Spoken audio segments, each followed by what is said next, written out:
Welcome along once again to the Star Sports video blogs previewing Cheltenham, and I'm joined once again by some usual faces.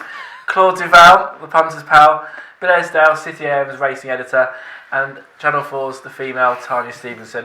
And we'll get straight into it. Min, hot pot favourite, familiar face, familiar jockey, familiar colours, familiar trainer, familiar short price, familiar first in the winner's enclosure, Tanya? I would be concerned by the fact, first of all, let's concentrate on the price. The price is deemed because of the fact that Walsh, Ritchie and Mullins are going for their fourth consecutive Supreme with Min. However, Min achievements to date would concern me in the fact that, yes, it's run twice, won twice. Gatine was come out and franked the form, and so too recently Bull Dark. But beyond that, behind it, it hasn't got the achievements that some of his rivals are going to come to the party. So, yes, Min could go out and win it, but at the moment I wouldn't want to be rushing to take the price it is. It's very cramped, and there seems certain value beyond Min, even from within the same stable, depending. This is the big predicament for us leading up to the Cheltenham, as it always is. There's so many runners multiply entered, you've got to try and work out the jigsaw puzzle, where they're going. Well, Bill, Champagne Fever was 5-1. Yeah. Then we had Vitor at 7-2. Then we had Dovan at 2-1, and now we've got Min at 6-4. So, are we saying this is the worst priced horse at the festival? Yeah, I mean, visually, everything he's done has been hugely impressive. He might not have beaten anything, but Tanya says the form's been franked. It is just down to price. I think he is the most likely winner. The concern I have is the secret's out. It's not. There's no value in him. No. He may well win, but I don't think you can back him at the price.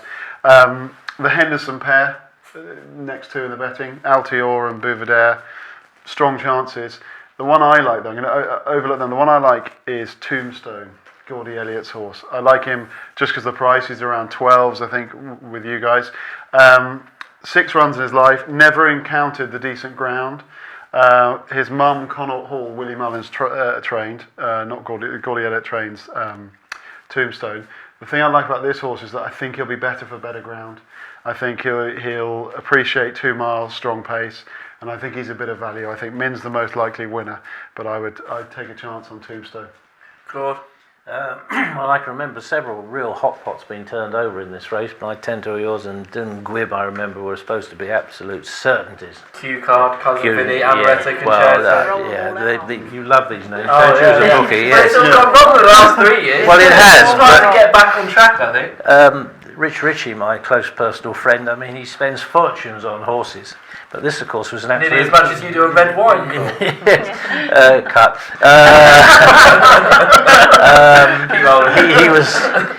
He was a giveaway, bargain buy, wasn't he? He'd been beaten. He ran in twice in France and got run over. But strictly on what he's done for Willie Mullins, he must have an outstanding chance. I agree with Tanya. I wouldn't back him at the price. I think he's going to be very, very short. An interesting horse in the race I see that the mighty Star Sports have got in at 20-1 is David Pipe's horse, Moon River. He's not been cited. Moon Racer, I beg your pardon, since he won the bumper. Yeah. But the word from Nicholas Shane is that David Pipe has got him back to something like his best form. And as you well know, if the Pipes have got one ready first time out, that would not be a concern. So rather than try and nick the prices with Min, who is a mini price, I have to say, I'd rather go for the Pipe horse. Right, okay, well, I would agree with you. I think it's the worst price horse out there. I think if you look at the race, the horses that it's beaten its 2 races have contested 37 races. There's 4 1s amongst that. So the form isn't even that good. 6-4 is a crackpot price. All those Yankees out there, that'll be 7 losing bets immediately when this one gets beaten the first. So for me, big layer of Min. Altior will be for me. Never been out the first. Well, just won every race this season. I can't see him being out the 3. So if we had to nail our colours to a mast, I'm with Altior. Tanya, you're with... Well, I'd suggest on the day you wait for Min, because they want to get the first favourite on the first day, so wait till the day if you want to back Min. Yeah. I prefer stable companion York Hill if York Hill does indeed go there. If you put the microscope on York Hill's form, certainly from the Tolworth, where he beat 007, who's subsequently won at Musselburgh, and Agripart, who won that little race at Newbury, but by a long, long way. He won that big hurdle race. So that form is certainly franked, and allegedly, after the Tolworth, Willie Mullins said allegedly it might be better on better ground, York Hill, if that's possible. Well, I thought it'd be better than that day, for sure. So, one LTL, one York Hill, Tombstone for me, and one Moon Racer. Not like us to agree, is it? What was Claude going to say? Were you going to say Moon Racer? Yes, Moon Racer, definitely at the prices. Yeah. Well, that's the Supreme sorted out. But you know where we are. 08000 521 321. It's good to see you all back.